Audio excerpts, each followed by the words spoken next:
5 দিন ব্যাপী তাফসীর মাহফিল চট্টগ্রাম প্যারেড ময়দানে ডক্টর মিজানুর রহমান আজহারী ভাই আজ শেষ করছে। লক্ষ লক্ষ মানুষ কান্নায় ভেঙে পড়ছে যে এই মাহফিলে আরেকটা বারের জন্য সাইদি সাহেব ফিরে আসলেন না।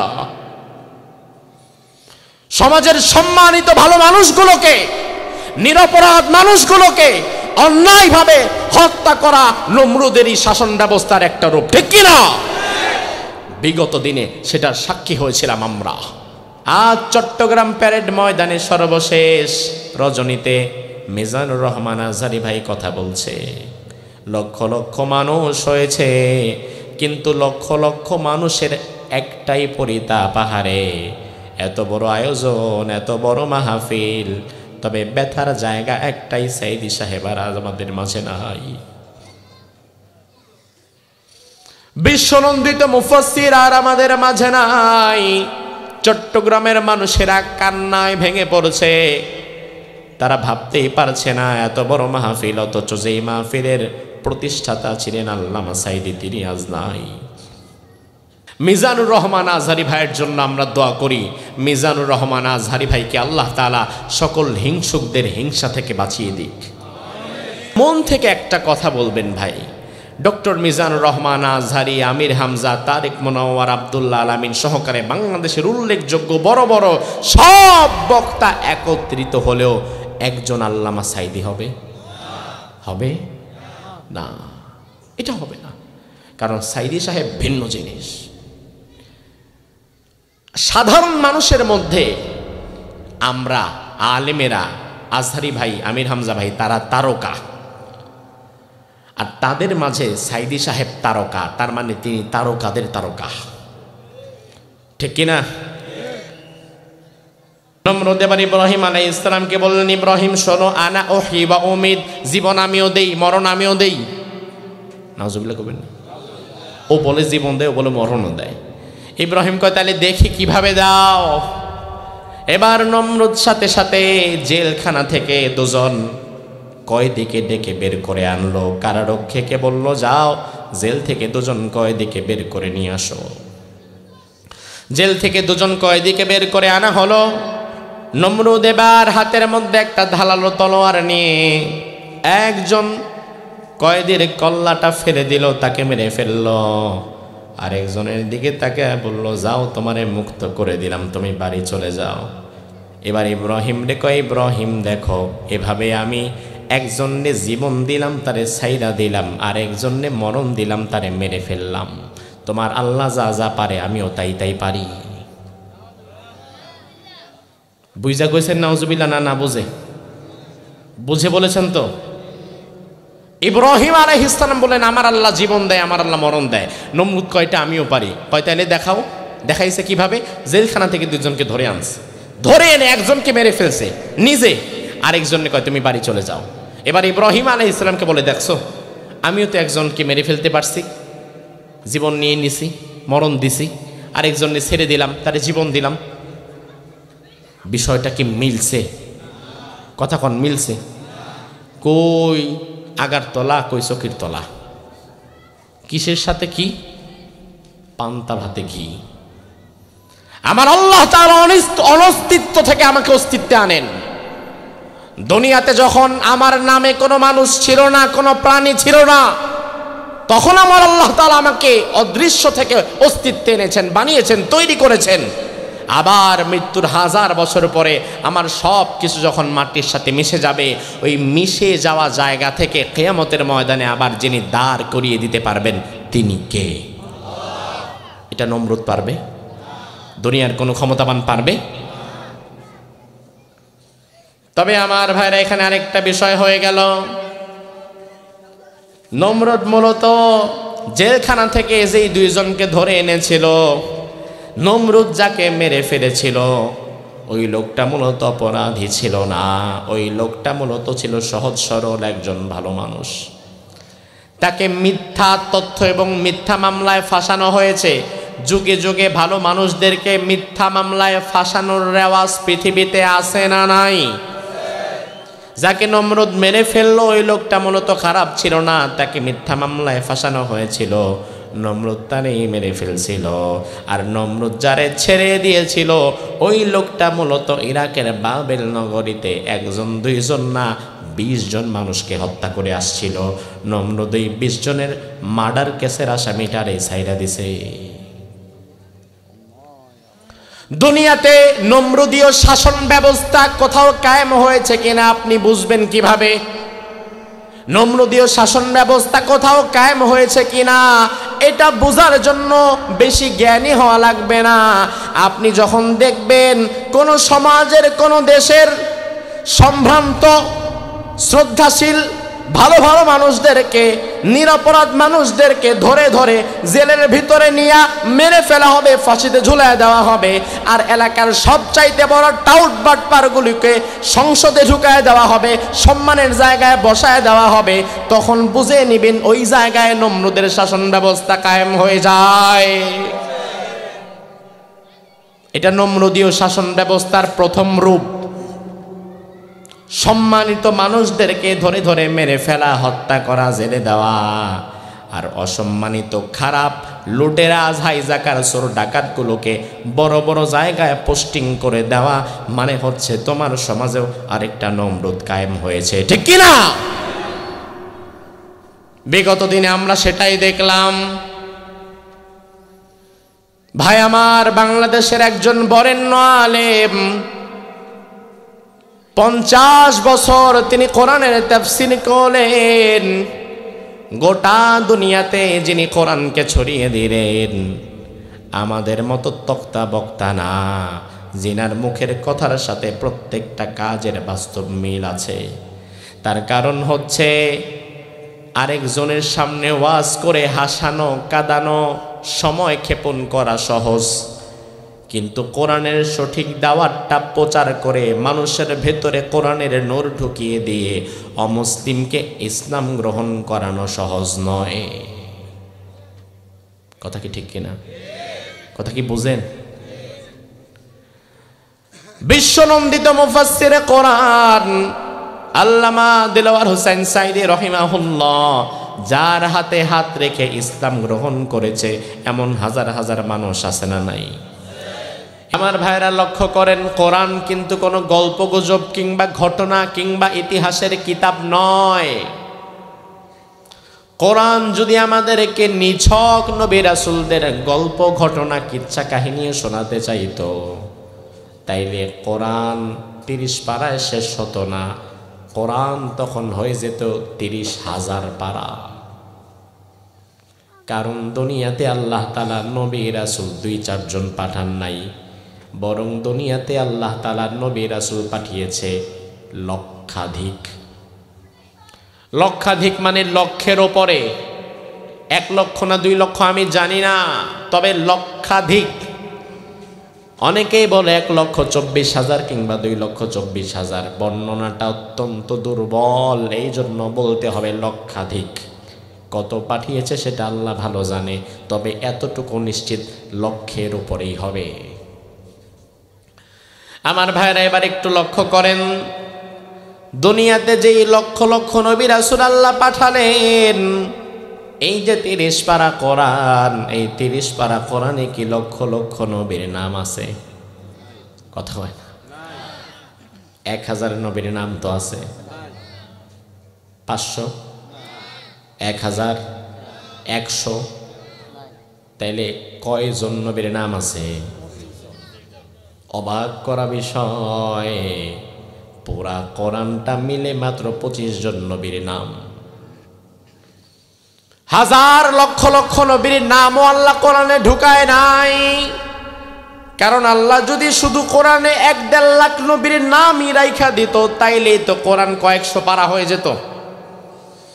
কিন্তু আল্লাহ তাআলা হাজার লক্ষ লক্ষ নবীদের নামও আল্লাহ কোরআনে নেয় নাই, মাত্র নাম নিয়েছেন 25 জন নবীর। আবার যে 25 জন নবীর নাম নিলেন, তাদের সবার আলোচনা আল্লাহ তাআলা বিস্তারিত করেনও নাই। এমন এমন নবী আছে যাদের বিষয় 2-1 আয়াত ছাড়া আর কোনো আলোচনাও নাই। ইদ্রিস, ইয়াসা, যুলকিফল, ইলিয়াস, নবীদের নাম কিন্তু এগুলা। অথচ কোরআনের মধ্যে তাদের আলোচনা এত সংক্ষিপ্ত, তাদের বিষয়ে জানতে গেলে আপনাকে তাফসির পড়া লাগবে, ইতিহাস পড়া লাগবে, কোরআনে পাবেন না। তার মানে আমার ভাইরা, আমি বোঝাতে চাইলাম কোরআন আমাদেরকে নিছক ঘটনা শোনাতে চায় না, কোরআন আমাদেরকে নিছক ইতিহাস জানাতে চায় না, কিন্তু কোরআন আমাদেরকে যদি কোনো ঘটনা শোনায় তাইলে বুঝতে হবে ওই ঘটনা সাধারণ বিষয় নয়, ওটা অসাধারণ কিছু, এবং সেখানে আমাদের জন্য শিক্ষা আছে। এই জন্যই আল্লাহ সেটা আমাদেরকে জানাতে যাচ্ছেন, ঠিক কিনা? আমাদের শিক্ষার জন্য আল্লাহ তাআলা আমাদেরকে জানাতে চাচ্ছেন। আল্লাহ রাব্বুল আলামিন আয়াতের মধ্যে ইব্রাহিম আলাইহিস সালামের যুবক বয়সের একটা ঘটনা তুলে ধরেছেন। ও ভাই আমার, লক্ষ্য করেন কোরআনে যেই নবীদের অনেক বেশি বিস্তারিত আলোচনা এসেছে, ইব্রাহিম আলাইহিস সালাম ওই বহুল আলোচিত নবীদের মধ্যে অন্যতম একজন। অসংখ্য অসংখ্য জায়গায় তার আলোচনা আল্লাহ করেছেন। তার কারণ হচ্ছে ইব্রাহিম আলাইহিস সালামের সাথে এখানে আপনারা আমরা যারা বসে আছি, নবী ছাড়া এর পরেও আমাদের আরেকটা সম্পর্ক আছে না নাই? নাই। ওই সম্পর্কটা হচ্ছে তিনি আমাদের কিসের পিতা? কিসের পিতা? বলতে কি কষ্ট হয়? হ্যাঁ, কষ্ট হয়। তার কারণ বিগত 16 বছর তো আরেক বেডারে পিতা বানাইছিলাম। বিগত 16 বছর তো আরেকজনে বাপ ডাকছিলেন, এই জন্য হয়তো কষ্ট হচ্ছে। অথচ আমার ভাইরা, এটা তো ইমানের ভিত্তিতে জবাব দিতে হবে। ইব্রাহিম আলাইহিস সালাম আমার একমাত্র জাতির পিতা। আপনি যদি নিজেরে মুসলমান দাবি করেন তাহলে কিয়ামত পর্যন্ত জাতির পিতার জায়গায় আপনি কোনোদিন ছাড় দিতে পারবেন না। কারণ আমার আল্লাহ বললেন, মিল্লাতা আবিকুম ইব্রাহিম হুয়া সাম্মাকুমুল মুসলিমিন। কোরআনের আয়াতের দিকে লক্ষ্য করেন, আল্লাহ বললেন, বান্দা মিল্লাতা আবিকুম ইব্রাহিম, তিনি তোমাদের জাতির পিতা ইব্রাহিম। হুয়া সাম্মাকুমুল মুসলিমিন, আর নিজেরা যে তোমরা আজকে মুসলমান দাবি করো, এই মুসলমান নামটাই তিনি রেখেছেন। ইব্রাহিম নবী মুসলমান নাম রেখেছেন আমাদেরকে। এই জন্য আপনি যদি নিজেরা মুসলমান দাবি করেন তাইলে পিতার পরিচয়ে আপনি ছাড় দিতে পারবেন না। পিতার পরিচয় যদি ছাড় দিয়া অন্য কারো বাবারে জাতির পিতার আসনে বসাইতেই চান এবং বসায়া ফেলেন, তাইলে নিজেরা মুসলমান বলে পরিচয় দেওয়া বাদ দেন। মুসলমান হিসাবে যদি নিজের পরিচয় দেন, তাইলে যেই বাবা আপনার নাম রাখছে ওই বাবারে ছাড়া অন্য কাউরে বাবা ডাকতে পারবেন না। আমার ভাইরা ভালো করে বুঝবেন, ইব্রাহিম আলাইহিস সালামের সাথে আমাদের যে সম্পর্ক, এই সম্পর্কের মর্যাদা কম না বেশি? আরো জোরে। এবং আমি তো মনে করি আমার নিজের আপন রক্ত সম্পর্কীয় বাবার সাথে আমার সম্পর্ক যতটা গভীর, ইব্রাহিমের সাথে আমার সম্পর্ক থাকতে হবে আরো বেশি গভীর। কারণ আমার রক্ত সম্পর্কীয় বাবা যে আসলেই আমার বাবা, এই সাক্ষ্য তো কোরআন আমারে দেয় নাই। এটা যে আসলেই আমার বাবা, এই সাক্ষ্য আমারে দিয়েছে আমার মা, নানি, দাদি, চাচি, চাচা তারা। অথচ দুনিয়ার মানুষের সাক্ষ্য কিংবা কথা মিথ্যা হওয়ার সুযোগ আছে না নাই? বিয়ে করেছে, ছেলে থাকে সৌদি আরব, বাড়ি আপনাদের সোনাগাজীতে, 2 মাসের ছুটি নিয়ে আসছে বাংলাদেশে। এর মধ্যে বাবা মা মেয়ে দেখে বিয়ে করিয়ে দিয়েছে, চলে যেতে হবে। আর 20 দিন হাতে মাত্র সময় আছে। বিয়ের পরে আল্লাহর রহমতে অতি দ্রুত একটা সন্তানের ফয়সালাও হয়ে গেছে। স্ত্রীর গর্ভে সন্তান, কিন্তু 20 দিন পরে তার ফ্লাইট, ছুটিও বাড়াতে পারবে না। সন্তানকে স্ত্রীর গর্ভে রেখে আবার প্রবাসে চলে যেতে হচ্ছে। সন্তানের জন্মের সময় বাবা কাছেও ছিল না, এমন বাবাও আছে না নাই? বাবা চলে গিয়েছে প্রবাসে, প্রবাস থেকে ফোন দেয়, খোঁজ নেয়, নিজের যত্ন নিচ্ছ নাকি, খাওয়া দাওয়া ঠিক মতো করতেছ নাকি, বাচ্চাটা ঠিক আছে নাকি। 9 মাস 10 মাস পর এবার বাচ্চা ডেলিভারি হয়ে গেল, তবু বাবা দেশে ফিরতে পারল না। 1 বছর 2 বছর 3 4 5 বছর হয়ে গেছে। 5 বছরের ভেতরে বাচ্চা একবারও ফিজিক্যালি তার বাবারে দেখে নাই, শুধুমাত্র মোবাইলে মাঝে মাঝে একটু কথা বলে। 5 বছর পরে এবার যখন আবার বাবা ছুটি নিয়ে দেশে ফিরে আসলো, এবার বাবা যখন আবার বাড়িতে উঠানে আসলো, সবাই বাবার কাছে যায়, সবাই তার কাছে যায়, কিন্তু যেই ছেলে জীবনে কোনোদিন তার বাপের সরাসরি দেখেই নাই, সে কিন্তু প্রথম যেতে একটু ইতস্তত বোধ করে। তখন তার মা তারে বলে, আরে বাবা যা, এটা তোর আব্বা, দেখ তোর জন্য কত কিছু আনছে। নানি কয়, যা রে বাবা, এটা তোর আব্বা। দাদি বলে, আরে যা, এটা তোর আব্বা। তাইলে এটা যে আসলেই আমার বাবা, এই সাক্ষ্য আমারে দিছে আমার মা, আমার চাচি, আমার নানি, আমার দাদি। এজন্য আমি বিশ্বাস করে বাবার কোলে ছুটে গেলাম। অথচ ইব্রাহিম যে আমার বাবা, এই সাক্ষ্যটা স্বয়ং দিয়েছেন কে? ও মুসলমান, জবাব দেন কে? আমার মা, চাচি, নানির সাক্ষ্য বড় না আল্লাহর সাক্ষ্য বড়? দুনিয়ার মানুষ তো মিথ্যাও বলতে পারে, সত্যকে গোপন করতে পারে, তবে আমার আল্লাহ ইব্রাহিমরে আমার বাবা বলে ঘোষণা দেওয়ার পরে তুমি আবার আরেকজনের বাপেরে তোমার বাপ কেন বলতে পারো? আরেকজনের বাপরে বাপ তুমি কেন ডাকো? বাবার পরিচয় নিয়ে কখনো এদিক সেদিক কইরো না ভাই, কারণ বাবার পরিচয় যারা দ্বিধা দ্বন্দ্বে থাকে, বুঝতে হবে তাদের জন্মের মধ্যে সমস্যা আছে। ঠিক কিনা? আমি আমার বাবার পরিচয় নিয়ে গর্বিত, আমি লজ্জিত না, আমি গর্বিত, কারণ আমার বাবা ইব্রাহিম, আমার বাবা সাতামাতা না। ঠিক কিনা? আমি গর্বিত, সারা জীবন আমি গর্ব করে যাব যে আমার জাতির পিতার নাম ইব্রাহিম। আল্লাহ রাব্বুল আলামিন কোরআনে ইব্রাহিম নবীর আলোচনা বারবার কেন করলেন?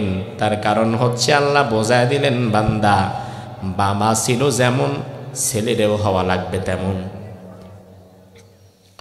স্বাভাবিকত প্রতিটি সন্তানের কাছে তার বাবা হয় একজন সুপার হিরো, আইডল। আপনি বাবা, আপনি যদি আপনার সন্তানের সামনে মাঝে মাঝে কোরআন পড়েন, আপনার ছোট্ট বাচ্চাটা কোরআন পড়তে পারুক আর না পারুক, মাঝে মাঝে দেখবেন আপনার অনুপস্থিতিতে কোরআনটা খুইলা হাত বুলাইতেছে। আপনি বাবা, আপনি যদি আপনার সন্তানের পাশে মাঝে মাঝে নামাজ পড়েন, আপনার বাচ্চা ছোট্ট মানুষ, নামাজের ন বোঝে না, কিন্তু আপনারে দেখে মাঝে মাঝে রুকু সেজদা দেওয়ার চেষ্টা করবে। ঠিক কিনা? তাইলে দুনিয়ার প্রতিটি সন্তান তার বাবাকে ফলো করে বাবার মতো হতে চায়। ইব্রাহিম নবীর জীবনের ঘটে যাওয়া ঘটনা আল্লাহ আমাদেরকে শোনাইতেছে কান সুখের জন্য না, বরং আল্লাহ বলতেছে, বান্দা, ইব্রাহিমের মতো পরিস্থিতি কোনো দিন আসলে তোমার বাবার মতো শক্ত থাকা লাগবে। ভেঙে পড়া যাবে না, পিছু হটা যাবে না, ভয় পাওয়া যাবে না। তোমার বাবা ইব্রাহিম প্রতিটি সমস্যার মোকাবেলা শক্তভাবে যেইভাবে করেছে, তোমারও হতে সেইভাবে ইমানের সাথে করা লাগবে। ঠিক না ব্যাঠিক? এবার আমরা দেখি ইব্রাহিম আলাইহিস সালাম মানে আমাদের বাবা ইব্রাহিম যৌবন বয়সে তিনি কি করলেন, এবার আমরা দেখি। ইব্রাহিম আলাইহিস সালাম যৌবন বয়সে তিনি দাওয়াত দেওয়া শুরু করলেন সমাজের ভেতরে। দাওয়াত হচ্ছে এক আল্লাহর দাওয়াত। ইব্রাহিম আলাইহিস সালাম ইরাকের বাবেল নগরীতে তার জন্ম হয়েছিল। কোন দেশে? ইরাকের বাবেল শহরে তার জন্ম। আজ থেকে 4000 বছর আগে। কয় হাজার? কোরআন নাজিলের 2500 বছর আগের ঘটনা। আর কোরআন নাজিল হয়েছে আজকে থেকে প্রায় 1500 বছর তো হয়ে গেল। তাইলে ওইদিকে 2500 আর এইদিকে 1500, 2500 আর 1500 কত হবে? 4000 বছর আগে ইরাকের বাবেল নগরীতে ইব্রাহিম আলাইহিস সালামের জন্ম যখন হয়, গোটা ইরাক সহকারে পুরা জায়গাটা ছিল শিরকের মধ্যে নিমজ্জিত। গোটা পৃথিবীতে তাওহীদ কোথাও ছিল না।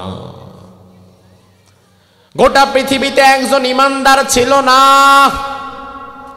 ওই সময়ে পৃথিবীতে ছিল শুধু বেঈমানদের বসবাস। মুশরিক, মূর্তি পূজারী, অগ্নি পূজারী, সূর্য পূজারী, চন্দ্র পূজারী, তাদের বসবাস।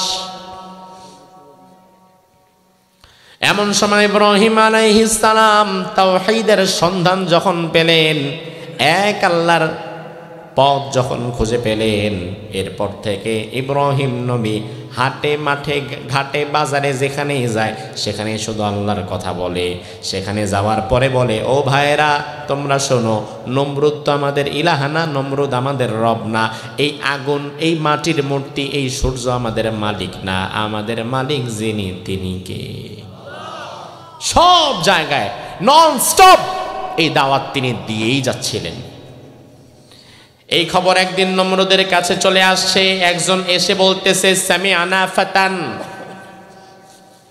ইয়াযকুরুহুম ইউকালু লাহু ইব্রাহিম।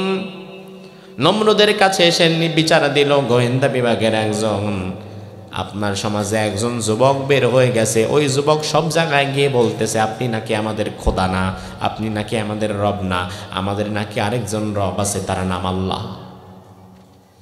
নমরুদ বলে, তাই নাকি? ধরে আনো তাকে আমার দরবারে, দেখি কত বড় সাহস, আমার সামনে বলতে পারে নাকি। ইব্রাহিম আলাইহিস সালামকে গোয়েন্দা বিভাগের লোকজন গিয়ে ধরে নিয়ে আসলো নমরুদের রাজ দরবারে। এবার নমরুদের কাছে আনার পরে ইব্রাহিম আলাইহিস সালামের ব্যাপারে আল্লাহ বললেন, হাজ্জা ইব্রাহিম। এবার ইব্রাহিমের সাথে ঝগড়ায় লিপ্ত হয়ে গেল। কোন বিষয়ে ঝগড়া? আল্লাহ বললেন, ফি রব্বিহি, রবের বিষয়ে। ইব্রাহিম আলাইহিস সালামকে নমরুদ তার রাজ দরবারে ডেকে নিল, এমন জায়গায় ডেকে নিল যেখানে ডানে বামে সামনে পিছনে যত গার্ড আছে, যত সৈন্যবাহিনী আছে, যত অস্ত্রধারী মানুষ আছে, এই সব মানুষগুলো নমরুদের পক্ষে নাকি ইব্রাহিমের পক্ষে? কার পক্ষে?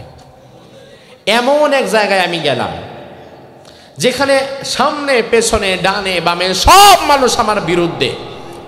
ওই জায়গায় দাঁড়িয়ে সত্য কথা বলা সহজ না কঠিন? কি মনে করেন আপনারা, সহজ না কঠিন? আমার ভাই ইব্রাহিম আলাইহিস সালাম চলে গেলেন, তিনি ভয় পেলেন না। তার সাথে কোনো গার্ড নাই, কোনো লোক নাই, জন নাই, দল নাই, কিচ্ছু নাই। আমাদের বাবা ইব্রাহিম একাই চলে গেলেন সত্যের দাওয়াত দেওয়ার জন্যে।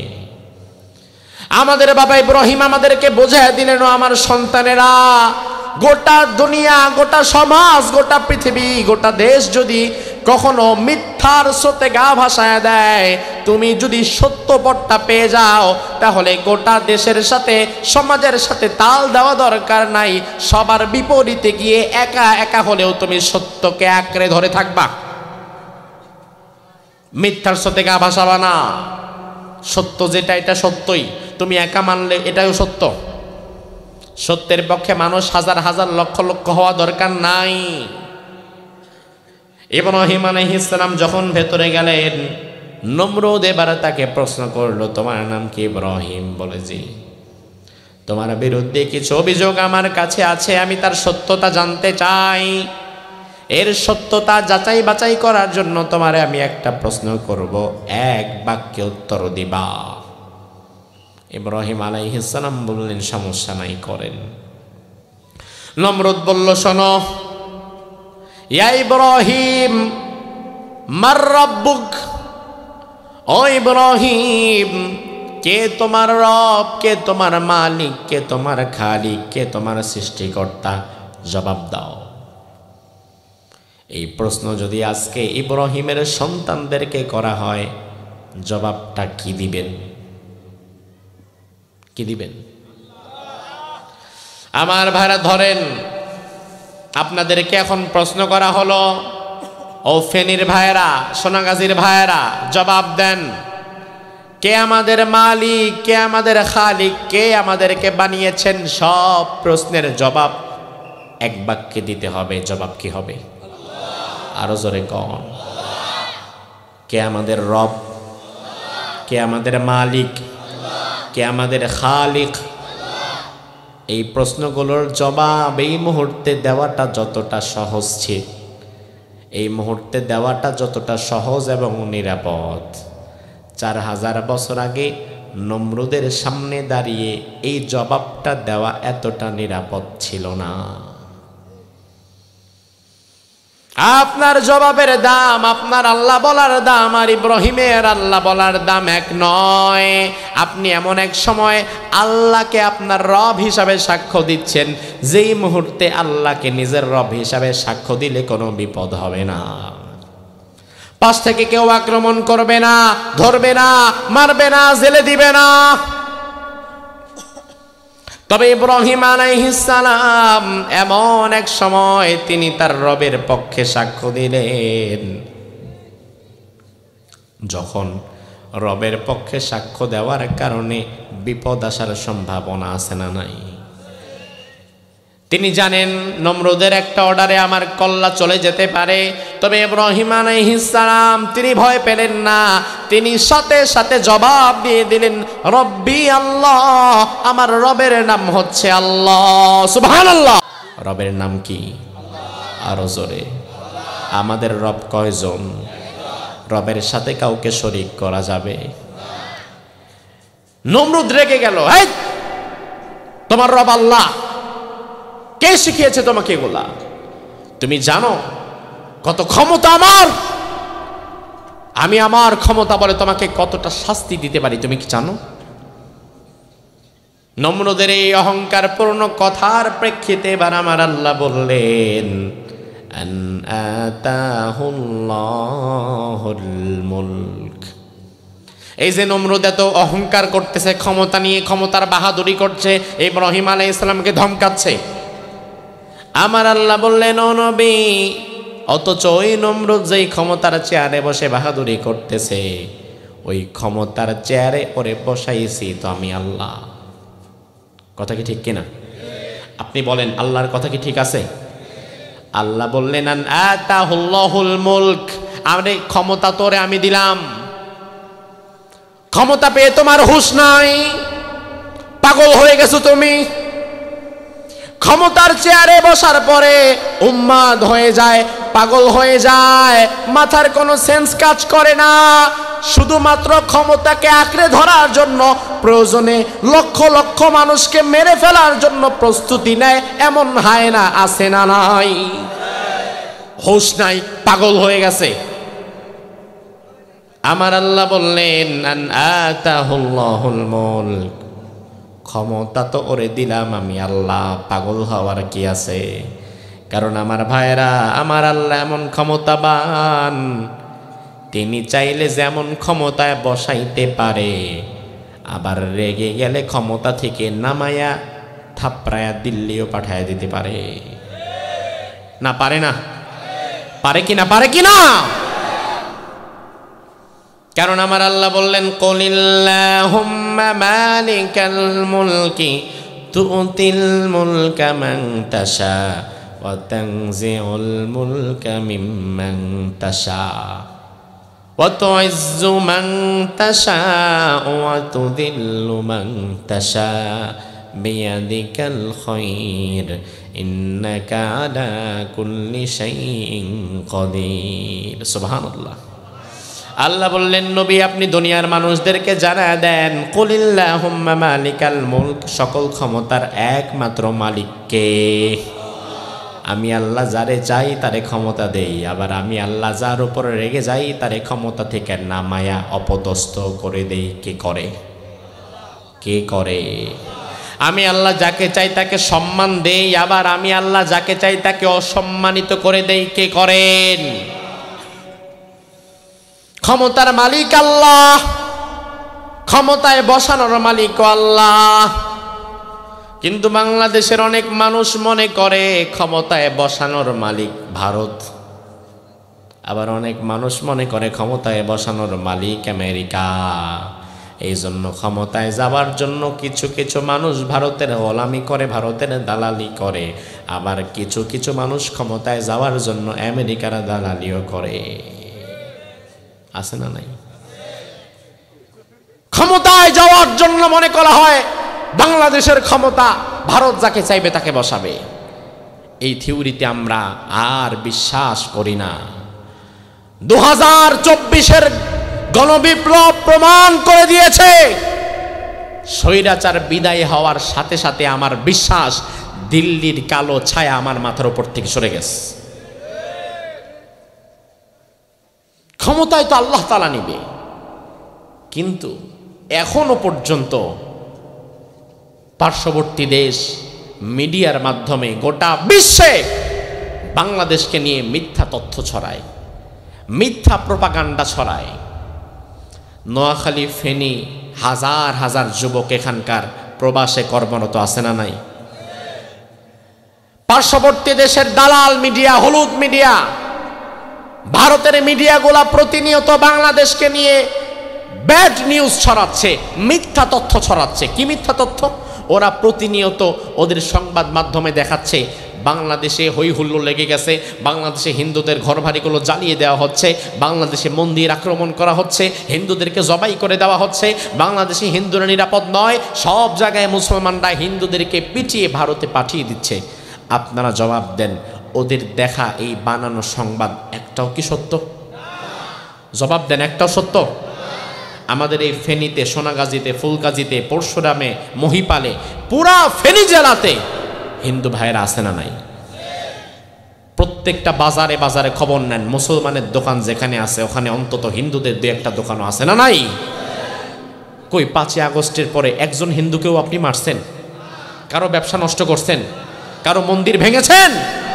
তাই ওরা যে আমাকে নিয়ে মিথ্যা তথ্য ছড়াচ্ছে, ওদের মিথ্যা তথ্যের বিপরীতে প্রতিবাদ করার দরকার আছে না নাই? ওরা মিথ্যা তথ্য কেন ছড়ায় জানেন? ওরা মিথ্যা তথ্য ছড়ায় যেন গোটা বিশ্বে বাংলাদেশকে তারা সন্ত্রাসী রাষ্ট্র হিসাবে আখ্যায়িত করে এবং আমার দেশের প্রবাসীদেরকে তারা বাদ দিয়ে দেয়। এজন্য ওরা এই কাজগুলো করতেছে, এদেশের রেমিটেন্সকে ক্ষতি করার জন্য। তা আমার দেশের এত বড় ক্ষতি করতে যারা চায়, ওদের বিরুদ্ধে কি প্রতিবাদ করার দায়িত্ব আমাদের আছে না নাই? দায়িত্ব কি শুধু হুজুরদের, শুধু কি আপনাদের, নাকি আমাদের সবার?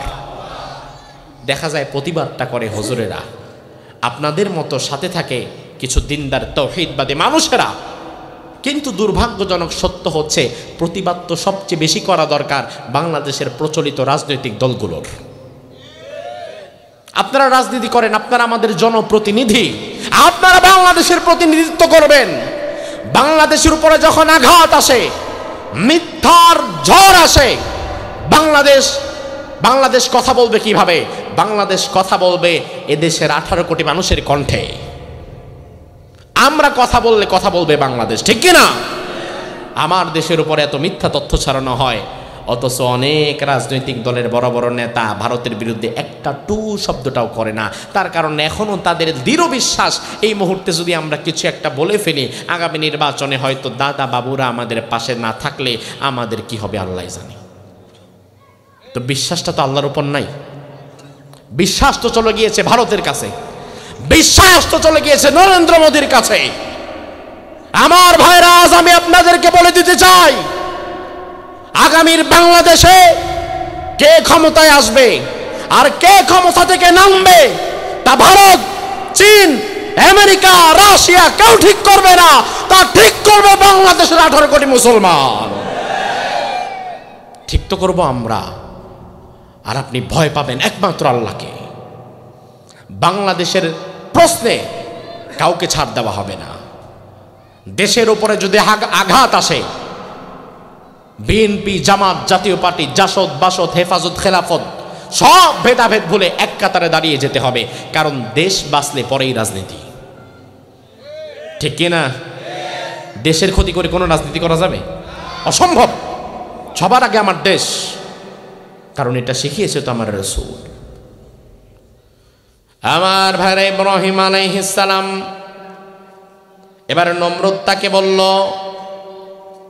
ইব্রাহিম, তুমি যে আমাকে রব হিসাবে মানছ না, তোমার সাহস তো কম না।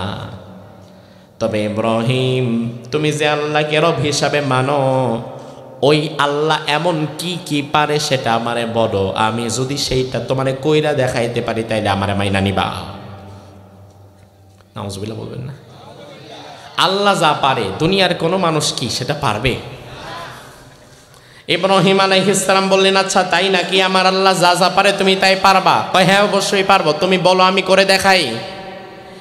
এবার ইব্রাহিম আলাইহিস সালাম তাকে বললেন, ইয ক্বালা ইব্রাহিম রাব্বিয়াল্লাযী ইউহয়ী ওয়া ইউমীত। আমার আল্লাহরে চিনো নাই? আমার আল্লাহ এত ক্ষমতাবান, যিনি জীবন দেয় আবার মরণ দেয়। জীবন দেয় কে? মরণ দেয় কে? কিন্তু জীবন দেয় ডাক্তারে। হ্যাঁ, মাঝে মাঝে জীবন ভিক্ষা দেয় রাষ্ট্রপতি। তুমি যেই দেশে বসবাস করছো সেই দেশের সংবিধানে একটা ধারা আছে, ওই ধারায় স্পষ্ট করে লেখা আছে রাষ্ট্রপতি চাইলে তার বিশেষ ক্ষমতা বলে কোনো ফাঁসির আসামিরে দণ্ডবিধি মাফ করে দিয়ে তার জীবন ভিক্ষা দিতে পারে। এজন্য মাঝে মাঝে দেখবেন যাদের ফাঁসির হুকুম হয়ে যায়, মৃত্যুদণ্ডের হুকুম হয়ে যায়, মৃত্যুর আগে তাদেরকে একটা প্রস্তাব দেওয়া হয়, যদি জীবন বাঁচাতে চান তাহলে রাষ্ট্রপতি বরাবর একটা দরখাস্ত দিয়া জীবন ভিক্ষা চান। রাষ্ট্রপতি যদি জীবন ভিক্ষা দেয় আপনি বেঁচে যাবেন। অথচ আমার ভাইয়েরা, জীবন ভিক্ষা দেওয়ার মালিক কে? তুমি যে তোমার রাষ্ট্রপতিরে জীবন ভিক্ষার একটা দায়িত্ব দিয়ে বসলা, বাংলাদেশে যদি সত্যি রাষ্ট্রপতি জীবন দিতে পারত তাইলে কোনো রাষ্ট্রপতির মৃত্যু আর হইতো না। বুঝে না পাবলিক? কথা কি ঠিক কিনা? কারণ আমি যদি জীবন ভিক্ষা দেওয়ার মতো ক্ষমতা রাখি তাহলে আমি মরবো কেন? সবার আগে তো আমি আমার নিজের জীবনই বাঁচাবো। কিন্তু কোনো রাষ্ট্রপতি এই পর্যন্ত বাঁচতে পারছে? এই শিরকি সংবিধান, আল্লাহ তাআলা জীবনের মালিক, মৃত্যুর মালিক, আর আমার সংবিধানে রাষ্ট্রপতিকে আল্লাহর জায়গায় কেন বসানো হলো? এই শিরক আর কুফরে ভরা সংবিধানকে বাদ দিয়ে কোরআনে কারিমকে সংবিধানের জায়গায় বসাতে হবে। জীবনের মালিক তো আল্লাহ, মরণের মালিক তো আল্লাহ, কিসের রাষ্ট্রপতি? আমার মৃত্যুর ফয়সালা আসমানে হয়, আমার জীবনের ফয়সালাও আসমানে হয়, ঠিক কিনা? ইব্রাহিম আলাইহিস সালাম যখন বললেন আমার আল্লাহ জীবন দেয়, আমার আল্লাহ মরণ দেয়, এবার আমাদের রাষ্ট্রপতিদের মতো নমরুদ চিন্তা করে জীবন তো আমিও দিতে পারি, জীবন মরণ তো আমিও দিতে পারি। নমরুদ এবার ইব্রাহিম আলাইহিস সালামকে বললেন, ইব্রাহিম শোনো, আনা উহয়ী ওয়া উমীত, জীবন আমিও দেই, মরণ আমিও দেই। নাউজুবিল্লাহ কবেন না? ও বলে জীবন দেয়, ও বলে মরণও দেয়। ইব্রাহিম কয় তাহলে দেখি কিভাবে দাও। এবার নমরুদ সাথে সাথে জেলখানা থেকে দুজন কয়েদিকে ডেকে বের করে আনলো। কারারক্ষীকে বলল যাও জেল থেকে দুজন কয়েদিকে বের করে নিয়ে আসো। জেল থেকে দুজন কয়েদিকে বের করে আনা হলো। নমরুদ এবার হাতের মধ্যে একটা ধারালো তলোয়ার নিয়ে একজন কয়েদির কল্লাটা ফেলে দিল, তাকে মেরে ফেললো। আরেকজনের দিকে তাকে বলল যাও তোমারে মুক্ত করে দিলাম, তুমি বাড়ি চলে যাও। এবার ইব্রাহিম রে কয়, ইব্রাহিম দেখো এভাবে আমি একজনে জীবন দিলাম তারে ছাইরা দিলাম, আর একজনে মরণ দিলাম তারে মেরে ফেললাম। তোমার আল্লাহ যা যা পারে আমিও তাই তাই পারি। বুঝা কইছেন নাউজুবিল্লাহ? না না বুঝে বুঝে বলেছেন তো? ইব্রাহিম আলাইহিস সালাম বলেন আমার আল্লাহ জীবন দেয়, আমার আল্লাহ মরণ দেয়। নমরুদ কয়টা আমিও পারি। কয় তাইলে দেখাও। দেখাইছে কিভাবে? জেলখানা থেকে দুজনকে ধরে আনছে, ধরে এনে একজনকে মেরে ফেলছে নিজে, আরেকজনকে কয় তুমি বাড়ি চলে যাও। এবার ইব্রাহিম আলাইহিস সালামকে বলে দেখছো আমিও তো একজনকে মেরে ফেলতে পারছি, জীবন নিয়ে নিছি, মরণ দিছি, আরেকজনকে ছেড়ে দিলাম, তারে জীবন দিলাম। বিষয়টা কি মিলছে? কথা কন মিলছে? কই আগার তলা, কই চকির তলা। কিসের সাথে কি? পান্তা ভাতে ঘি। আমার আল্লাহ তাআলা অনস্তিত্ব থেকে আমাকে অস্তিত্বে আনেন।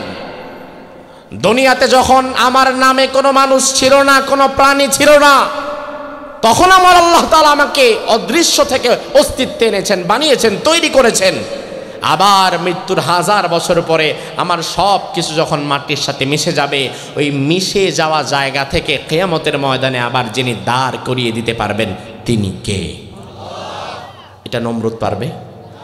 দুনিয়ার কোনো ক্ষমতাবান পারবে? তবে আমার ভাইরা এখানে আরেকটা বিষয় হয়ে গেল। নমরুদ মূলত জেলখানা থেকে যেই দুইজনকে ধরে এনেছিল, নমরুদ যাকে মেরে ফেলেছিল ওই লোকটা মূলত অপরাধী ছিল না, ওই লোকটা মূলত ছিল সহজ সরল একজন ভালো মানুষ। তাকে মিথ্যা তথ্য এবং মিথ্যা মামলায় ফাঁসানো হয়েছে। যুগে যুগে ভালো মানুষদেরকে মিথ্যা মামলায় ফাঁসানোর রেওয়াজ পৃথিবীতে আছে না নাই? যাকে নমরুদ মেরে ফেললো ওই লোকটা মূলত খারাপ ছিল না, তাকে মিথ্যা মামলায় ফাঁসানো হয়েছিল, নমরুদ তারেই মেরে ফেলছিল। আর নমরুদ যারে ছেড়ে দিয়েছিল ওই লোকটা মূলত ইরাকের বাবেল নগরীতে একজন দুইজন না 20 জন মানুষকে হত্যা করে আসছিল। নমরুদ এই 20 জনের মার্ডার কেসের আসামিটারে ছাইরা দিছে। দুনিয়াতে নমরুদীয় শাসন ব্যবস্থা কোথাও কায়েম হয়েছে কিনা আপনি বুঝবেন কিভাবে? নমরুদীয় শাসন ব্যবস্থা কোথাও কায়েম হয়েছে কিনা এটা বোঝার জন্য বেশি জ্ঞানী হওয়া লাগবে না। আপনি যখন দেখবেন কোন সমাজের কোন দেশের সম্ভ্রান্ত শ্রদ্ধাশীল ভালো ভালো মানুষদেরকে, নিরপরাধ মানুষদেরকে ধরে ধরে জেলের ভিতরে নিয়ে মেরে ফেলা হবে, ফাঁসিতে ঝুলায় দেওয়া হবে, আর এলাকার সবচাইতে বড় টাউট বাটপারগুলিকে সংসদে ঢুকায় দেওয়া হবে, সম্মানের জায়গায় বসায় দেওয়া হবে, তখন বুঝে নিবেন ওই জায়গায় নমরুদের শাসন ব্যবস্থা কায়েম হয়ে যায়। এটা নমরুদীয় শাসন ব্যবস্থার প্রথম রূপ। সম্মানিত মানুষদেরকে ধরে ধরে মেরে ফেলা, হত্যা করা, জেলে দেওয়া, আর অসম্মানিত খারাপ লুটেরা, হাইজাকার, চোর ডাকাতগুলোকে বড় বড় জায়গায় পোস্টিং করে দেওয়া, মানে হচ্ছে তোমার সমাজেও আরেকটা নমরুদ কায়েম হয়েছে, ঠিক কিনা? বিগত দিনে আমরা সেটাই দেখলাম। ভাই আমার, বাংলাদেশের একজন বরেণ্য আলেম, 50 বছর তিনি কোরআনের তাফসীর করলেন। গোটা দুনিয়াতে যিনি কোরআনকে ছড়িয়ে দিলেন, আমাদের মতো তক্তা বক্তা না, যিনার মুখের কথার সাথে প্রত্যেকটা কাজের বাস্তব মিল আছে। তার কারণ হচ্ছে আরেকজনের সামনে ওয়াজ করে হাসানো, কাঁদানো, সময় ক্ষেপণ করা সহজ, কিন্তু কোরআনের সঠিক দাওয়াতটা প্রচার করে মানুষের ভেতরে কোরআনের নূর ঢুকিয়ে দিয়ে অমুসলিমকে ইসলাম গ্রহণ করানো সহজ নয়। কথা কি ঠিক কিনা? কথা কি বুঝেন? বিশ্বনন্দিত মুফাসসিরে কোরআন আল্লামা দিলওয়ার হোসেন সাইদি রহিমাহুল্লাহ, যার হাতে হাত রেখে ইসলাম গ্রহণ করেছে এমন হাজার হাজার মানুষ আছে না নাই? এই যে চট্টগ্রাম প্যারেড ময়দানে 5 দিন ব্যাপী তাফসীর মাহফিল হয়ে গেল। আজ চট্টগ্রাম প্যারেড ময়দানে সর্বশেষ রজনীতে মিজানুর রহমান আজহারী ভাই কথা বলছে। লক্ষ লক্ষ মানুষ হয়েছে, কিন্তু লক্ষ লক্ষ মানুষের একটাই পরিতাপ, পাহাড়ে এত বড় আয়োজন, এত বড় মাহফিল, তবে ব্যথার জায়গা একটাই, সাইদি সাহেব আর আমাদের মাঝে নাই। বিশ্বনন্দিত মুফাসসির আর আমাদের মাঝে নাই। চট্টগ্রামের মানুষেরা কান্নায় ভেঙে পড়ছে, তারা ভাবতেই পারছে না এত বড় মাহফিল, অথচ যেই মাহফিলের প্রতিষ্ঠাতা ছিলেন আল্লামা সাইদি, তিনি আজ নাই। আমার ভাইরা, বাংলাদেশে যত বড় বড় বক্তা আছে, সব বক্তাদেরকে নিয়ে বাংলাদেশের সবচাইতে বড় মাহফিল যদি আপনি এখন করেন, আল্লামা সাইদি রহিমাহুল্লাহ আজ থেকে 25 বছর 30 বছর আগে কোরআনের তাফসীরে যে মজা দিতে পারতেন, তার কথার মধ্যে যেই নূর ছিল, ওই হেদায়েতের নূর এখন আর পাওয়া যায় না। ডক্টর মিজানুর রহমান আজহারী ভাই, মিজানুর রহমান আজহারী ভাইয়ের জন্য আমরা দোয়া করি। মিজানুর রহমান আজহারী ভাইকে আল্লাহ তাআলা সকল হিংসুকদের হিংসা থেকে বাঁচিয়ে দিক। আল্লাহ তাআলা মিজানুর রহমান আজহারী আমির হামজাকে কবুল করে নিক, বলেন আমিন। তবে মন থেকে একটা কথা বলবেন ভাই, ডক্টর মিজানুর রহমান আজহারী, আমির হামজা, তারেক মুনাওয়ার, আব্দুল্লাহ আল আমিন সহকারে বাংলাদেশের উল্লেখযোগ্য বড় বড় সব বক্তা একত্রিত হলেও একজন আল্লামা সাইদি হবে? হবে না, এটা হবে না। কারণ সাইদি সাহেব ভিন্ন জিনিস। সাধারণ মানুষের মধ্যে আমরা আলেমেরা, আজহারি ভাই, আমির হামজা ভাই, তারা তারকা, আর তাদের মাঝে সাইদি সাহেব তারকা, তার মানে তিনি তারকাদের তারকা, ঠিক কিনা? 5 দিন ব্যাপী তাফসীর মাহফিল চট্টগ্রাম প্যারেড ময়দানে ডক্টর মিজানুর রহমান আজহারি ভাই আজ শেষ করছে। লক্ষ লক্ষ মানুষ কান্নায় ভেঙে পড়ছে যে এই মাহফিলে আরেকটা বারের জন্য সাইদি সাহেব ফিরে আসলেন না। সমাজের সম্মানিত ভালো মানুষগুলোকে, নিরপরাধ মানুষগুলোকে অন্যায়ভাবে হত্যা করা নমরুদেরই শাসন ব্যবস্থার একটা রূপ, ঠিক কিনা? বিগত দিনে সেটার সাক্ষী হয়েছিলাম আমরা। ইব্রাহিম আলাইহিস সালাম তিনি বললেন, আমার আল্লাহ তো এইভাবে জীবন দেয় না, এভাবে মরণ দেয় না, তুমি এটা করলাটা কি? তুমি তো ভালো মানুষটাকে মেনে ফেললা, খারাপ মানুষটাকে ছেড়ে দিলা। এবার ইব্রাহিম আলাইহিস সালাম দেখলেন এই পাগল ছাগলকে বোঝানো যাবে না, তবে পাগল ছাগলকে বোঝানোর জন্য নবীদেরকে আরো বড় বুদ্ধি দিয়েছেন কে? এবার ইব্রাহিম আলাইহিস সালাম নমরুদকে বলল, শোনো নমরুদ, ক্বালা ইব্রাহিম ফাইন্নাল্লাহা ইয়াতি বিশ-শামসি মিনাল মাশরিক ফাতি বিহা মিনাল মাগরিব ফাবুহিতাল্লাযী কাফার। ইব্রাহিম আলাইহিস সালাম বললেন, ও আমার আল্লাহ যা যা পারে তুমি তাই তাই কইরা দেখাবা। নমরুদ কয়, আমি রেডি, আবার কি করা লাগবে বলো, তাও তুমি আমারে মাইনা নাও। এবার ইব্রাহিম আলাইহিস সালাম বলে, শোনো, আমার আল্লাহ প্রতিদিন পূর্ব দিগন্ত থেকে সূর্যকে উদিত করে আবার পশ্চিমে ডুবায়া দেয়।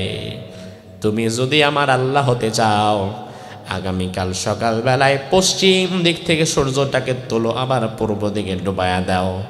ওর বাপে পারবে? কি মনে করেন পারবে? কারণ ওই জায়গায় কারো বাহাদুরি চলে। এবার আমার আল্লাহ বললেন, ফাবুহিতাল্লাযী কাফার। ইব্রাহিম নবীর এই বুদ্ধিদীপ্ত কথা শোনার পরে নমরুদ একেবারে চুপ। কইল কি এটা করি কেমনে? এরপরে আমার আল্লাহ রাব্বুল আলামিন বললেন, ওয়াল্লাহু লা ইয়াহদিল কওমাল যালিমিন। এত সুন্দরভাবে বোঝানোর পরে নমরুদের কপালে হেদায়েত আসেনি? আছে। আমার আল্লাহ বললেন হেদায়েত নাই কেন? শোনো, তার কারণ হচ্ছে ওয়াল্লাহু লা ইয়াহদিল কওমাল যালিমিন।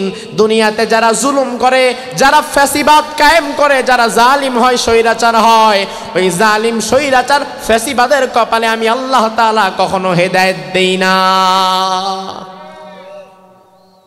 আয়াতটা কি আজকে নাজিল হয়েছে?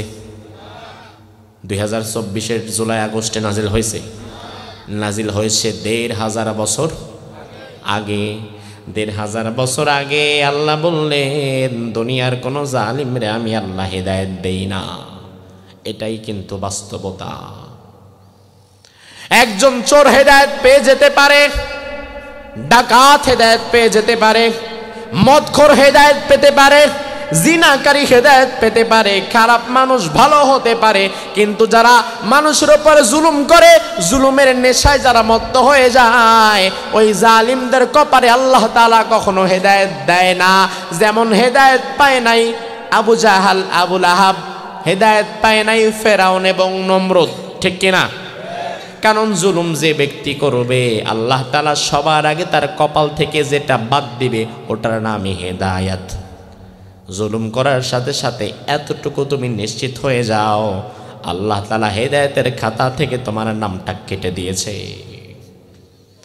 আমার ভাইরা ভালো করে বুঝবেন, হেদায়েত যদি না পাই জান্নাতে যাওয়া যাবে? এমন কি কোনো ইতিহাস আছে যে লোকটা হেদায়েত পায় নাই কিন্তু জান্নাত পেয়ে গেছে? কথা কয় না। জান্নাত পাওয়ার প্রথম শর্ত তাকে হেদায়েত পাওয়া লাগবে। হেদায়েত ছাড়া জান্নাতে যাওয়া যাবে না। তাইলে জান্নাতে যাওয়ার জন্য যে হেদায়েত পাওয়া লাগবে, ওই হেদায়েতের মালিক কে? আরো জোরে বলেন কে? হেদায়েতের মালিক কি আল্লাহ নাকি নবী? কে? তবে আমার আল্লাহ কোরআনের মধ্যে এক জায়গায় বললেন ওয়া ইন্নাকা লাতাহদি ইলা সিরাতিম মুস্তাকিম। লক্ষ্য করেন, আল্লাহ বললেন নবী ওয়া ইন্নাকা অবশ্যই লাতাহদি, অবশ্যই অবশ্যই আপনি হেদায়েত দিবেন, ইলা সিরাতিম মুস্তাকিম, সিরাতে মুস্তাকিমের হেদায়েত দিয়ে দিবেন। এই আয়াতের মধ্যে তো আল্লাহ বললেন নবী অবশ্যই আপনি হেদায়েত দিবেন। তার মানে নবীর কাছে আবার হেদায়েত কেমনে আসে? নবীর কাছে যদি হেদায়েত থাকতো তাইলে তো নবী সবার আগে তার চাচা আবু তালেবের হেদায়েত দিতে পারতেন। চাচা আবু তালেবের জন্য রাসূলুল্লাহ জীবনের সবচাইতে বেশি কষ্ট করেছেন, কাজ করেছেন। এমনকি মৃত্যুর সময় আবু তালেবের পাশে রাসূলুল্লাহ বসে বললেন, ইয়া আম্মি, ও আমার চাচা, ও আমার কলিজার টুকরো চাচা, কুল লা ইলাহা ইল্লাল্লাহ কালিমাতান ওয়াহিদাতান, তুমি শুধু একবার বলো লা ইলাহা ইল্লাল্লাহ। কি বলো? লা ইলাহা ইল্লাল্লাহ, আল্লাহ ছাড়া কোনো ইলাহ নাই। একবার বলো চাচা। বললে কি হবে জানো নাকি চাচা? লা আশহাদু লাকা বিহা ইনদাল্লাহ, তুমি যদি একবার আজকে লা ইলাহা ইল্লাল্লাহ বলে দাও, কিয়ামতের ময়দানে আমি আল্লাহর দরবারে সুপারিশ করে তোমারে জান্নাতে নেওয়ার ব্যবস্থা করে দেব। বিনিময়ে একবার বলা লাগবে। কয়বার? জোরে কোন? চাচা বলছে, বলছে। এরপরে আল্লাহ রাব্বুল আলামিন আয়াত নাজিল করে দিলেন, নবী এত গোতায়া খোসায়া লাভ হবে না, তার কারণ হেদায়েতের মালিক কিন্তু আপনি না। ইন্নাকা লা তাহদি মান আহবাবতা ওয়ালাকিন্নাল্লাহা ইয়াহদি মান ইয়াশা, আপনি যারে ভালোবাসেন, যারে চান তারে হেদায়েত দিতে পারবেন না, আমি আল্লাহ যারে চাই তারে হেদায়েত দিয়ে দিব। হেদায়েতের মালিক কে? কিন্তু আরেক আয়াতে যে আল্লাহ বললেন অবশ্যই আপনি হেদায়েত দিতে পারবেন নবী, তাইলে দুই আয়াতের মধ্যে সামঞ্জস্যতা কিংবা পার্থক্যটা কি?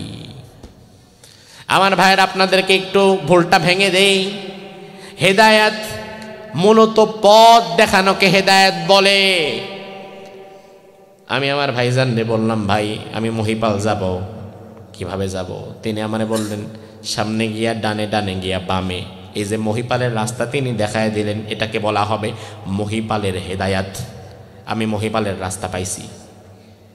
আর নবী রাসূল আল্লাহর দরবারে যে হেদায়েত, এটা মহিপালের রাস্তার না, এটা জান্নাতের রাস্তার। কোন রাস্তার? কোন রাস্তার? আমার ভাইরা ভালো করে বুঝে থাকবেন, হেদায়াত মূলত দুই প্রকার। জোরে কোন? কয় প্রকার? ঘুম আসতেছে? শেষ হয়ে যাচ্ছে তো, এই যার 10টা মিনিট ধৈর্য আছে না ইনশাআল্লাহ? হেদায়াত কয় প্রকার? আরো জোরে কোন? হেদায়াত হচ্ছে দুই প্রকার। একটা হচ্ছে ইরাআতুত তরিক, পথ দেখিয়ে দেওয়া, আরেকটা হচ্ছে ইসল ইলাল মাতলুব, একেবারে গন্তব্যে পৌঁছে দেওয়া। আমি আমার ভাইজাননে বললাম, ভাই আমি লালপুল যাব, কোন দিক দিয়ে? তিনি আমারে বললেন সোজা গিয়া ডানে, ডানে গিয়া বামে, বামে গিয়ে আবার সোজা, এরপরে সোজা একটা মেন রাস্তা পাবেন, সেদিক দিয়ে সোজা আগাবেন। এই যে তিনি আমার এত ডানে বামে বললেন, এটা হচ্ছে এক প্রকারের হেদায়াত। এটার নাম হচ্ছে ইরাআতুত তরিক, রাস্তা দেখায় দেওয়ার হেদায়াত। তিনি আমারে লালপোলের রাস্তা দেখায় দিছে। তবে আমার ভাইয়েরা লক্ষ্য করবেন, এই লালপোলের রাস্তা যে তিনি আমারে দেখায় দিলেন, তার বর্ণনা অনুযায়ী আমি যখন আগাবো, ডাইনেরটা বামে, বামেরটা ডাইনে, সামনেরটা পেছনে প্যাচ ট্যাচ লাগাইয়া রাস্তা ভুল করার সম্ভাবনাও আছে না নাই? কথা কয় না? এবার আমি তাকে বললাম, ভাই আমি লালপোল যাব। তিনি কিন্তু আর তার মতো আমার রাস্তা দেখায় নাই। তিনি আমার সরাসরি বললেন, হুজুর লালপোল যদি যাইতে চান আমিও তো লালপোল যাব, আমার বাসা লালপোলে, চলেন আমার সাথে নিয়ে যাই। তিনি যদি সাথে সাথে তার মোটর সাইকেলে কিংবা তার বাহনে আমারেও চড়ায়, আমারেও যদি তার সাথে তিনি লালপোলে নিয়ে যায় যেখানে তার বাসা, নিয়ে যাওয়ার পরে যদি বলে হুজুর এটা লালপোল, এবার আপনি কোন দিকে যাবেন যান। তিনি যখন সাথে করে আমারে লালপোলে পৌঁছে দিবে, এই পৌঁছে দেওয়ার মধ্যে কি আর কোনো ভুল হবে? হবে? এইভাবে হেদায়েত দুই প্রকার, একটা জান্নাতের পথ দেখায় দেওয়া, আর একটা জান্নাতের শেষ পর্যন্ত পৌঁছে দেওয়া। জান্নাতের রাস্তা কোনটা, ডানে না বামে না সোজা, কোনটা জান্নাতের পথ কোনটা জাহান্নামের পথ, কোন পথে গেলে জান্নাতে যাওয়া যাবে, এই পথ দেখিয়ে দেওয়ার যে হেদায়াত, এই পথ দেখানোর প্রাথমিক হেদায়াতের এই অথরিটি দুনিয়ার সব নবী রাসূলদেরকে আল্লাহ দিয়েছেন। দুনিয়ার নবী রাসূলুল্লাহ আমাদেরকে বলে দিতেন এটা জান্নাতের পথ, এটা হালাল পথ, এটা হারাম পথ, এই পথে যেও না, এই পথে যাও, এইভাবে জান্নাতের রাস্তা চিনিয়ে দিয়েছেন আমাদেরকে নবীরা। এই জন্য নবীদের কাছে হেদায়েত আছে, তবে এই হেদায়েতের সীমাবদ্ধতা শুধুমাত্র রাস্তা দেখানোর মধ্যেই শেষ। কিন্তু আমার আল্লাহর দরবারে যে হেদায়েত আছে এটা শুধুমাত্র রাস্তা দেখানো নয়, আমার আল্লাহর দরবারে হেদায়েতটা হচ্ছে একেবারে ধরে সোজাসুজি জান্নাত পর্যন্ত পৌঁছে দেওয়া। ওই পৌঁছে দেওয়ার মধ্যে আর কোনো ভুল হবে না। আল্লাহ তাআলা জান্নাতের শেষ পর্যন্ত পৌঁছে দেওয়ার যে হেদায়াত, ওই হেদায়াত যেন আমাদের নসিবে রেখে দেয়। আরো জোরে কোন হেদায়েত চান না? অথচ আমার আল্লাহ বললেন বান্দা ওয়াল্লাহু লা ইয়াহদিল কওমা, দুনিয়াতে কেউ যদি জালিম হয় ওই জালিম রে আমি আল্লাহ হেদায়েত দেই না। জালিম যে হেদায়েত পায় না তার সবচেয়ে বড় প্রমাণ তো সেই মহিলা, যে মহিলা 24-এর 5 আগস্ট পালায়া পাশের দেশে বসে আল্লাহ আল্লাহ জিকির করে নিজের অতীতের ভুলগুলোর জন্য ক্ষমা না চেয়ে আরো ফন্দি ফিকির করে কর্মীদেরকে ফোন দিয়া উস্কায় দেয়, তোরা রেডি থাক, আমি সুযোগ পাইলে ঢুইকে আবার মারমু। ঠিক কিনা? আরে হেদায়েত থাকলে তো ভালো হয়ে যেত, নিজের জীবনের অতীতের ভুলগুলো নিয়ে চিন্তা করতো, তওবা ইস্তেগফার করতো, বাকি জীবন আল্লাহর দরবারে সিজদায় পড়ে থাকতো। আল্লাহ একটা সুযোগ দিছে। কিন্তু যার হেদায়েত নাই, তার মধ্যে ভালো হওয়ার কোনো মানসিকতা নাই, সে নিজের অতীতের ভুলের জন্য ক্ষমা প্রার্থীও নয়, বরং চিন্তা করে আবার যদি কোনোদিন ফিরে আসতে পারি, যেগুলারে মারতে পারি নাই ওগুলারেও মাইরা যামু। হেদায়েত নাই।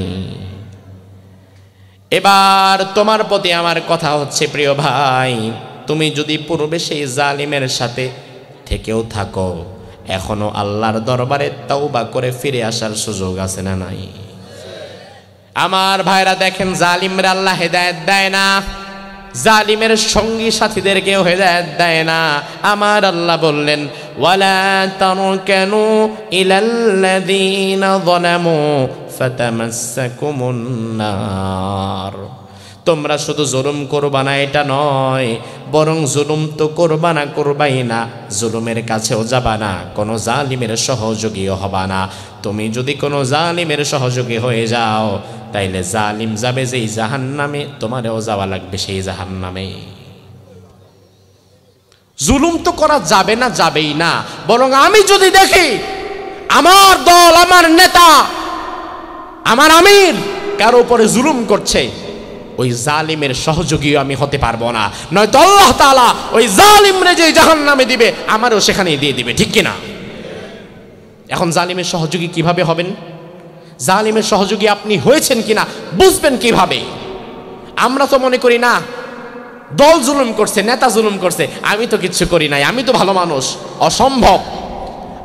আপনি সেই দলের একজন কর্মী, এই দায়ভার আপনারও আছে, এই দায়ভার থেকে আপনি মুক্ত নয়। ইমাম মালিক রহমাতুল্লাহি আলাইহি নাম শুনেছেন? ইমাম মালিক রাহিমাহুল্লাহ, মালিকি মাযহাবের প্রধান। ইমাম মালিকের কাছে একবার এক আগন্তুক এসে বলল, ইমাম মালিক, আমি রান্না বান্নার কাজ করি, আমি যার আন্ডারে কাজ করি, আমার যিনি মালিক তিনি জুলুমবাজ, তিনি জালিম, তিনি মানুষের উপর জুলুম করে, অহেতুক মারধর করে। তবে আমি জালিম না এবং আমি জুলুমকে পছন্দও করি না।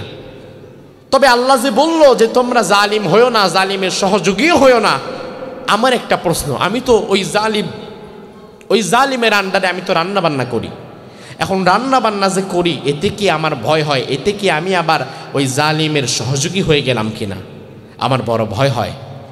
ইমাম মালিক বললেন, না, তুমি জালিমের সহযোগী হও নাই, বরং জালিমের সহযোগিতা হয়েছে সে যে তুমি বাবুর্চির কাপড় চোপড় ধুয়ে দেয়, তুমি বাবুর্চির কাজগুলো যে করে দেয়, তোমার সহযোগিতা যে করে, সে মূলত জালিমের সহযোগী। আর তুমি যেহেতু সরাসরি জালিমরে রান্না বান্না করে খাওয়াও, তুমি সহযোগী না, তুমি নিজেও জালিম। বুঝতে পারছেন? শুধুমাত্র জালিমকে রান্না বান্না করে খাওয়ানোর কারণে, তার আন্ডারে কাজ করার কারণে ইমাম মালিক বললেন তুমিও জালিম। সহযোগী তার উপরের বিষয়, সে তো থার্ড পারসন, তোমার কাজ যে করে সে হবে সহযোগী, আর তুমি তো নিজেই জালিম। আর সেখানে তুমি সাক্ষাৎ জালিমের দল করবা, অথচ মনে করবা না আমি জালিম না। অসম্ভব। আল্লাহ তাআলা ওই জালিমকে দুনিয়া আখিরাতে যেভাবে লাঞ্ছিত করবে তোমারও সেভাবে করবে। হয়তো আল্লাহ তাআলা তোমাকে ফিরে আসার জন্য একটু রুখসত দিয়েছে, সময় দিয়েছে। ফিরে আসো আমার ভাই, জুলুমের পথ থেকে ফিরে আসো।